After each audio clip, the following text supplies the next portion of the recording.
بالحياة في ناس مثل الزهور، حلوين طيبين وقمة بالرقة، بس للأسف ما له ناطر. مو لأنه ناقصين، لا، بس لأنه أحيانا ما بيكون عندهم الفرصة ليورجوا جمالهم الحقيقي.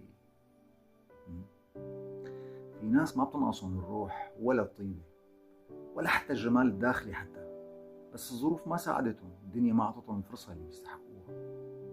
مو كل شيء بالدنيا بينقاس بالحظ. لمعلوماتك يا صديقي، أحيانا القصة قصة توقيت أو مكان أو ناس حواليك ما قدروا قيمتك.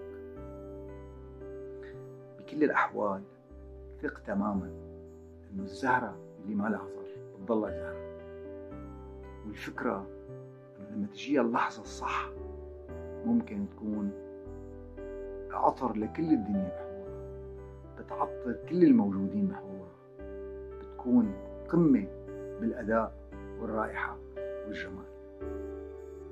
وهي الدنيا، وهي نحن.